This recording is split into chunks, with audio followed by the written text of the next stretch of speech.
अस्सलामुअलैकुम viewers, welcome to exploring पाना। तो आज हम डिस्कशन करेंगे मिसमैच रिपेयर। मिसमैच रिपेयर जो बायोलॉजिकल रिपेयर मैकेनिज्म का एक टॉपिक है, ठीक है। तो इसके अंदर हम जो है वो स्टडी करेंगे मिसमैच रिपेयर को। तो मिसमैच रिपेयर में हम क्या देखते हैं कि दो बेसिक थिंग्स होती हैं रिपेयर पैथवे के अंदर, ठीक है ना। Two basic things are present या happen during repair pathway. Repair pathway के दौरान दो बेसिक थिंग्स हैपन हो सकती हैं। एक होती है कि रिपेयर पैथवे केमिकली जो है वो रिपेयर कर दे जो डीएनए की बेस को डैमेज हुआ है ना, डीएनए बेस डैमेज हुआ है ना, जो उसको जो रिपेयर पैथवे है वो खुद ही रिपेयर कर दे, केमिकली रिपेयर कर दे, ठीक है ना। केमिकली रिपेयर्ड मतलब कि रिपेयर पैथवे कुछ डिलीशन की बजाय किसी भी बेस की उस बेस के अंदर रिपेयरिंग कर दे। जिस तरह के बेस के अंदर कोई जो है वो नाइट्रोजन जो है वो उसके अंदर चेंजिंग आई है, ठीक है ना, किसी अमाइनो ग्रुप के अंदर चेंजिंग आई है, या फिर बेस के अंदर कहीं हाइड्रोक्सिल ग्रुप के अंदर चेंजिंग आई है, डबल बॉन्ड के अंदर चेंजिंग आई है। तो उन चेंजेस से जो बेस के अंदर म्यूटेशन हो गई है उसको रिपेयर पैथवे खुद ही केमिकली जो है वो केमिकली रिपेयर कर दे, ठीक है ना। तो डीएनए बेस डैमेज जो है वो केमिकली रिपेयर कर दे पैथवे, ठीक है ना, रिपेयर्ड। तो ये रिपेयर कर दे पैथवे, एक तो ये बात होगी। दूसरी बात ये है कि रिपेयर पैथवे डिलीट कर दे डैमेज्ड डीएनए के, जो डैमेज डीएनए पोर्शन है ना, ठीक है ना, उसको डिलीट कर दे।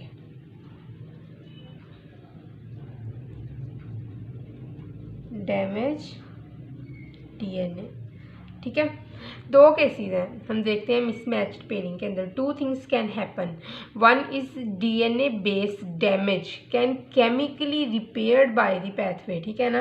केमिकली रिपेयर्ड कर देता है कौन? Repair pathway. इसको केमिकली पैथवे के जरिए इसको रिपेयर कर दिया जाता है, और जो पैथवे रिपेयर करता है हम उसको कहते हैं कि वो हमारे पास क्या है, एक रिपेयर पैथवे है, ठीक है। और दूसरा चीज़ हम देखते हैं मिसमैच रिपेयरिंग के अंदर किस तरह होती है मिसमैच रिपेयरिंग। नाइट्रोजीनियस बेसिस जो होती हैं ना, उसकी सीक्वेंस जहाँ पे जो है वो गलत सीक्वेंस आ गई है, रॉन्ग सीक्वेंस आ गई है, वहाँ पे क्या कर देना है, उसको डिलीट कर देना है डैमेज डीएनए को। और एक कंप्लीमेंट्री सीक्वेंस जो होती है उसको टेम्पलेट के तौर पर यूज़ करके तो क्या कर देना है, नॉर्मल सीक्वेंस वहाँ पे ले आनी है, ठीक है ना। तो डैमेज डिलीट करना है डैमेज डीएनए को, और उसको रिप्लेस कर देना है विद नॉर्मल सीक्वेंस।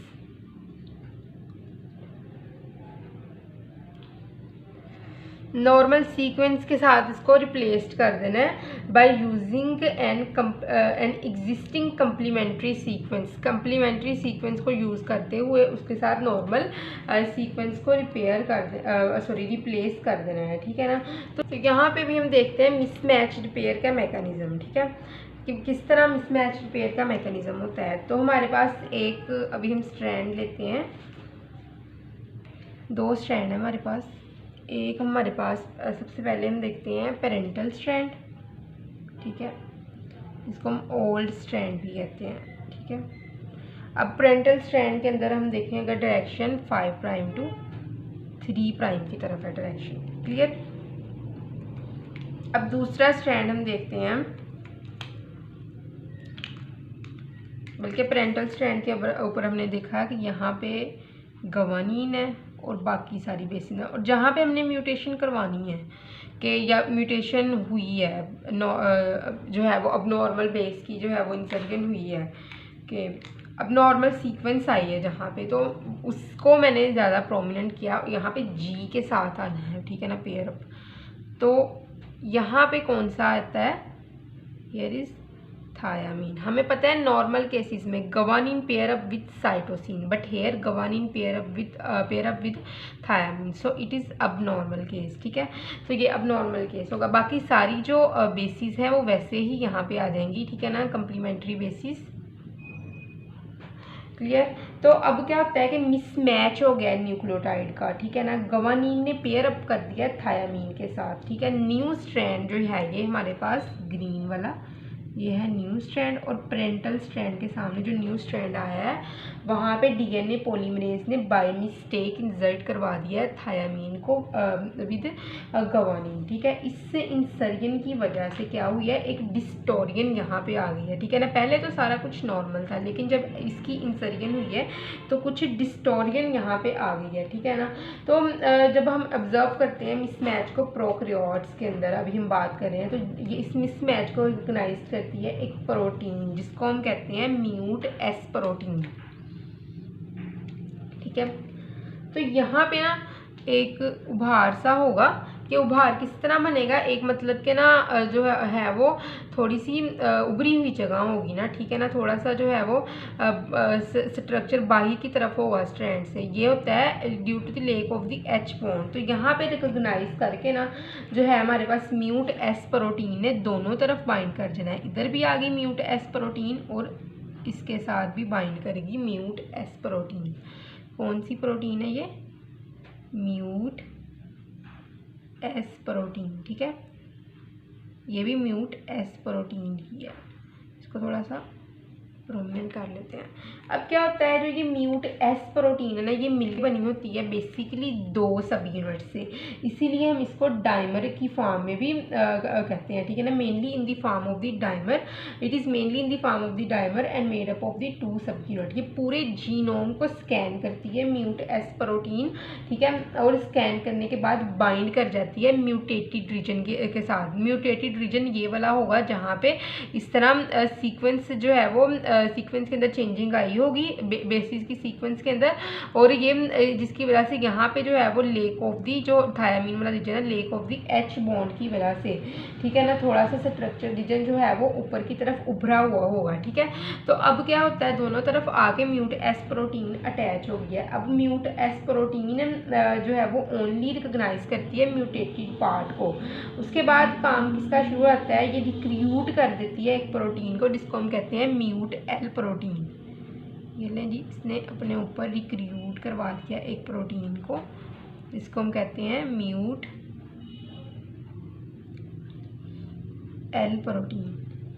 क्लियर, यहाँ पे आ गई म्यूट एल प्रोटीन। अब एक सीक्वेंस होती है हमारे पास जिसको हम कहते हैं कि जो कि पाई जाती है found near the mismatched pair, जिसको हम रिपीटेटिव सीक्वेंस कहते हैं।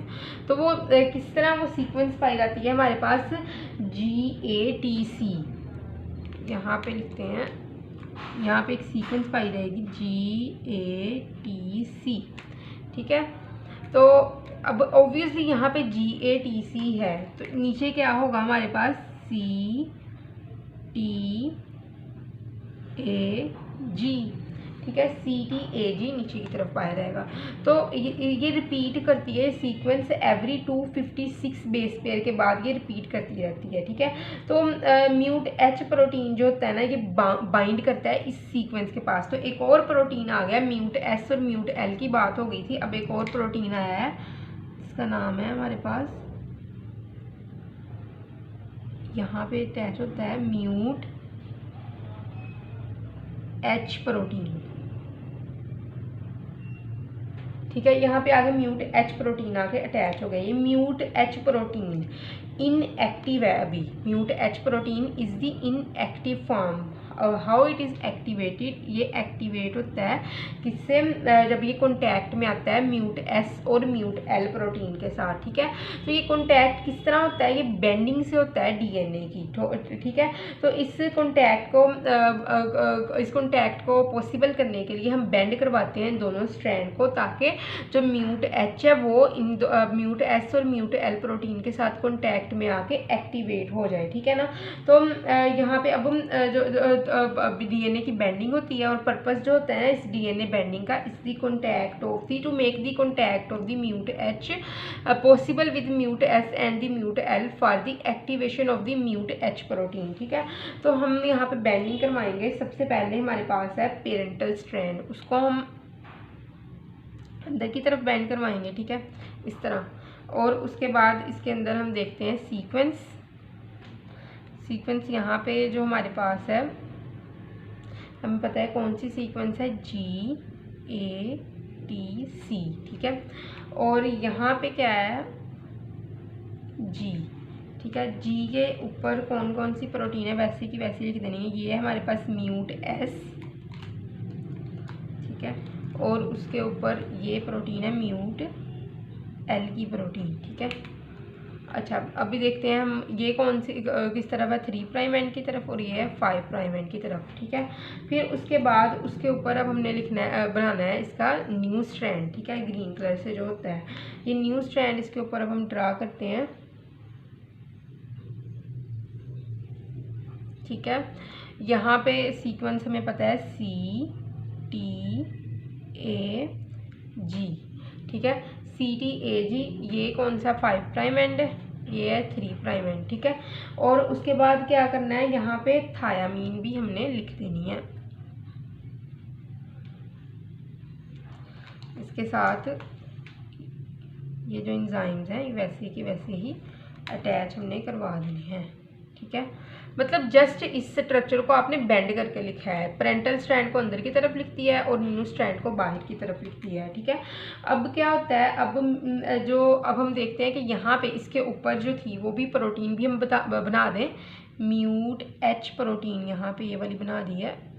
ये जो है थोड़ा सा प्रोमिनेंट करके बना दूँ। ये जो है ये हमारे पास क्या है, म्यूट एच। ठीक है, ये था म्यूट एल और जो अंदर है म्यूट एस। ये 3 प्रोटीन यहाँ पे भी हमने बना दी हैं। ठीक है, और उसके बाद जो होल जो अब क्या होता है यहाँ पे, अब ना यहाँ पे म्यूट एच प्रोटीन जो होती है ये इसके साथ आती है कॉन्टैक्ट में, म्यूट एल के साथ और म्यूट एस के साथ। ठीक है, mute H protein come in contact with mute L and the mute S. ये देखें आप यहाँ पे देख सकते हैं, ये इसके साथ कॉन्टैक्ट में आ गई है म्यूट एच प्रोटीन और एक्टिवेट हो गई है। तो जो म्यूट एच प्रोटीन होती है ना, इसके पास एंडोन्यूक्लियेसिस एक्टिविटी होती है, मतलब कि ये डीएनए को कट करता है दरमियान में से, सेंटर में से डीएनए को कट करता है एंडोन्यूक्लियेस। ठीक है, it means it cut down the DNA. ठीक है ना, तो ये जो म्यूट एच प्रोटीन होता है ये डीएनए के, लेकिन ये डीएनए के जस्ट न्यू स्ट्रैंड को ही कट करता है।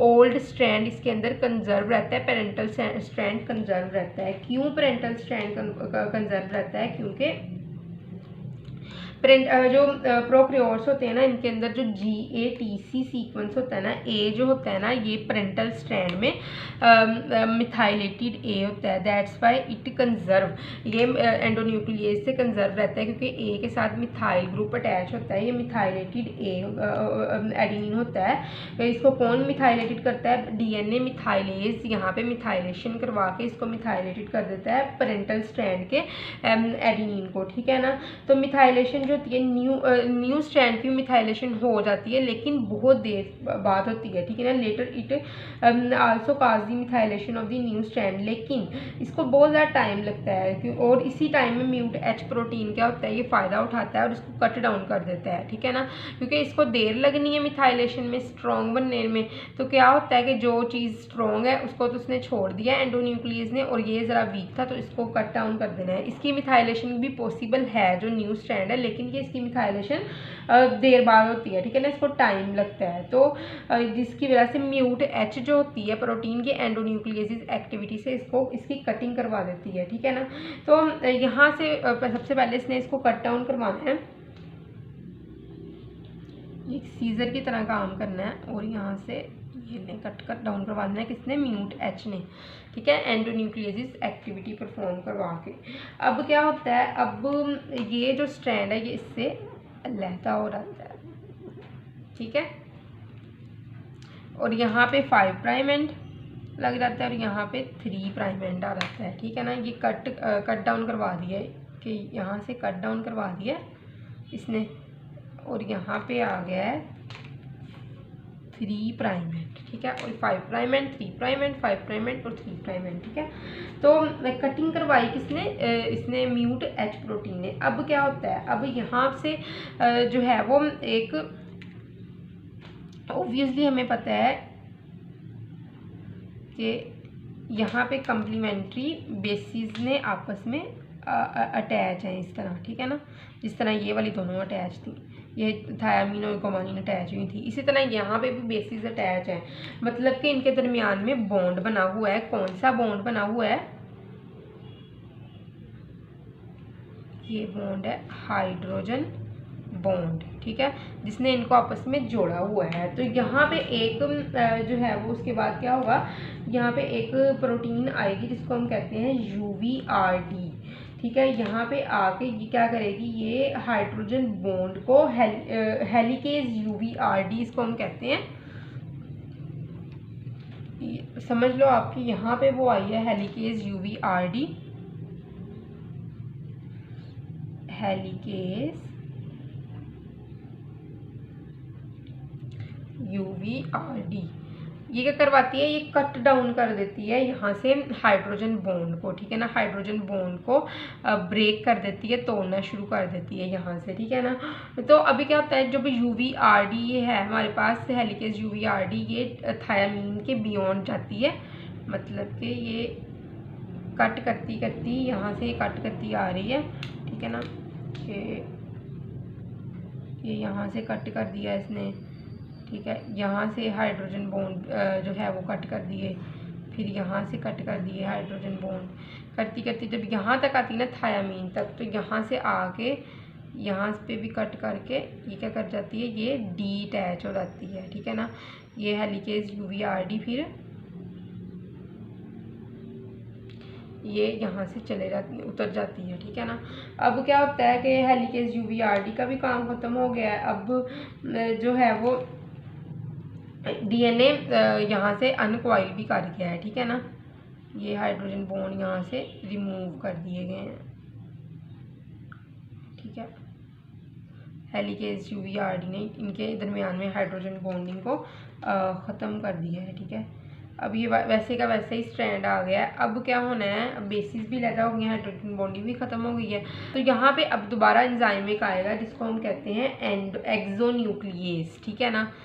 5 प्राइम एंड से 3 प्राइम एंड की तरफ कटिंग करवानी है एक एंजाइम ने, जिसको हम कहते हैं, ये हमारे पास है एक्सोन्यूक्लियेज एंजाइम, ठीक है। तो इसने 5 प्राइम एंड से 3 प्राइम एंड की तरफ कटिंग करवानी है, तो इसका नाम क्या होगा फिर, 5 प्राइम टू 3 प्राइम एक्सोन्यूक्लियेज एंजाइम, ठीक है। और अगर ये 3 प्राइम टू 5 प्राइम कटिंग करवाता है तो इसको हम कहते हैं 3 to 5 प्राइम एक्सोन्यूक्लियेज, ठीक है। तो ये क्या करेगा, ये एंजाइम जो है वो जो क्या करेगा, ये कट कर देगा न्यू स्ट्रैंड को। तो ये वाला न्यू स्ट्रैंड है, ये 5 प्राइम एंड से यहाँ से ये कटिंग करना शुरू कर देगा। इस एंजाइम का नाम हमारे पास क्या है, RECJ, ठीक है। तो इसने यहाँ से अब कटिंग करवानी शुरू कर देनी है, यहाँ से ये इस स्ट्रैंड को इस तरह कट करना शुरू हो रहेगा एक सीजर की तरह, यहाँ तक पहुँचा, यहाँ से भी कट कर दिया, ठीक है। एट द एंड ये क्या करना है, इसने रिमूव कर देना है न्यूक्लियोटाइड फॉर्म्स को 5 प्राइम एंड के से लेके 3 प्राइम एंड की तरफ बियॉन्ड थायामीन, और थायामीन को भी डीटैच कर देना है, ठीक है। यहाँ तक इसने काट दिया है। तो उसके बाद ये फिर RECJ है, ये भी जब थायामीन तक इसको कट डाउन कर देगा तो RECJ क्या कर जाएगा, डीटैच हो जाएगा ये भी, ठीक है। ये भी यहाँ से डीटैच हो जाएगा। अब क्या होता है, अब हमारे पास यहाँ से लेके यहाँ तक ये RECJ ने ही एज ए सीजर के तौर पर एक्ट करके थायामीन से बियॉन्ड कटिंग की थी, ठीक है। अब हमारे पास यहाँ पे पीछे क्या बच जाएगा, जस्ट 3 प्राइम एंड और यहाँ पे 3 प्राइम एंड। तो यहाँ से भी कटिंग सारी हो चुकी थी, ठीक है, इसको भी हम रिमूव कर देते हैं अब। और उसके बाद ये 5 प्राइम एंड है, तो इस तरफ कौन सा एंड आना है, हमारे पास 3 प्राइम एंड आ जाना है, ठीक है। अब क्या होता है, अब यहाँ पे म्यूट L प्रोटीन और म्यूट S प्रोटीन, इन दोनों के भी काम ख़त्म हो चुके हैं, इनको भी यहाँ से रिमूव कर देना है, ठीक है। यहाँ पे गुआनिन को दोबारा लिख देना है, ठीक है। अब क्या होगा, अब यहाँ पे जो ये है हमारे पास प्रोटीन म्यूट H, इसका भी काम ख़त्म हो चुका है, इसको भी हमने रिमूव करवा देना है। ठीक है, जस्ट ये वाली सीक्वेंस यहाँ पे रह जाएगी 5 प्राइम टू 3 प्राइम वाली। ठीक है, तो हमारे पास ये नॉर्मल जो है ये स्ट्रैंड आ जाता है। तो हमें पता है कि यहाँ पे क्या एंजाइम आ सकता है, यहाँ पे OH ग्रुप अवेलेबल है यहाँ पे 3 प्राइम एंड पे, तो हमें पता है DNA पॉलीमरेज एंजाइम जो है यहाँ पे आएगा और इस OH जो है वो ग्रुप उसको यूज़ करके DNA पॉलीमरेज 3 एंजाइम इस OH ग्रुप को यूज़ करके यहाँ से रेप्लिकेशन करवाना शुरू कर देगा। तो 3 प्राइम एंड पे कौन सा एंजाइम आया है, ये है हमारे पास DNA पॉलीमरेज 3।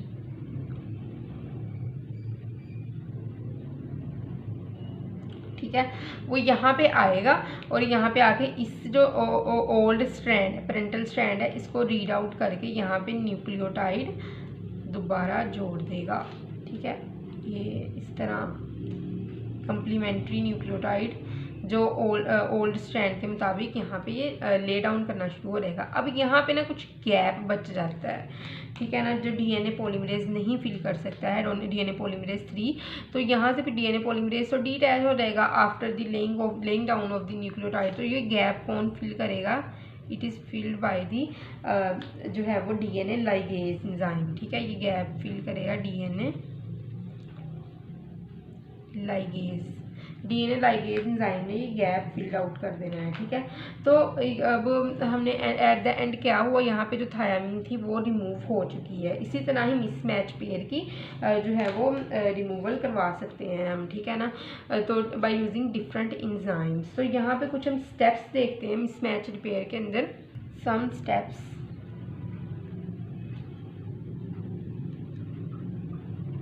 ठीक है, तो कुछ स्टेप्स अगर हम देखें तो कुछ स्टेप्स होते हैं मिसमैच पेयर से के। तो first of all is mute S। हमें पता है कि म्यूट S ने रिकॉग्नाइज करके उस उभरे हुए रीजन के साथ आके अटैच हो जाना था। ठीक है, दूसरा स्टेप है कि म्यूट S ने रिक्रूट कर देना था म्यूट L को। दूसरा है mute L protein, mute S protein, mute L protein. और थर्ड था कि जो ये हमारे पास ये सीक्वेंस है GATC, इसके साथ आके म्यूट H प्रोटीन ने अटैच होना था। ठीक है, 4 हमारे पास वो क्या था कि म्यूट H की एक्टिवेशन हमने करवानी थी। ठीक है ना, म्यूट H एक्टिवेशन के बाद वो किस तरह होनी थी, वो होनी थी उससे, इसको हम क्या कहते होते हैं, उसकी बेंडिंग से। ठीक है ना, बेंडिंग से या कॉइलिंग से। ठीक है, फिर उसके बाद क्या होता है, म्यूट H एंडोन्यूक्लियेसिस एक्टिविटी।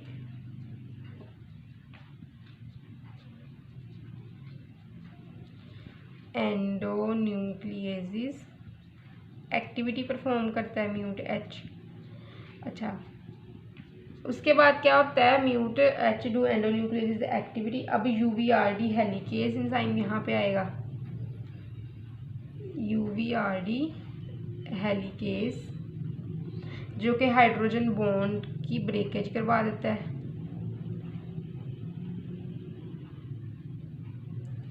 ठीक है, अब उसके बाद क्या होता है कि हाइड्रोजन बॉन्ड ब्रेकेज भी होगी। अब एक्सोन्यूक्लियेज आएगा।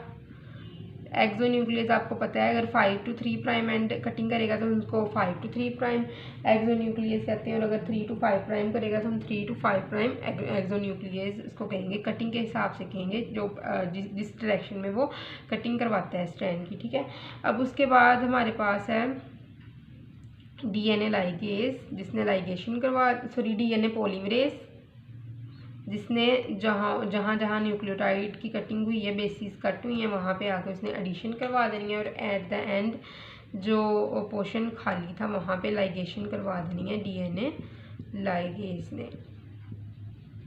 ठीक है, तो आई होप सो कि आपको मिसमैच रिपेयर की समझ लगी होगी। लेकिन अगर किसी भी किस्म की कन्फ्यूजन है तो कमेंट सेक्शन में पूछ सकते हैं। थैंक यू सो मच, अल्लाह हाफिज़।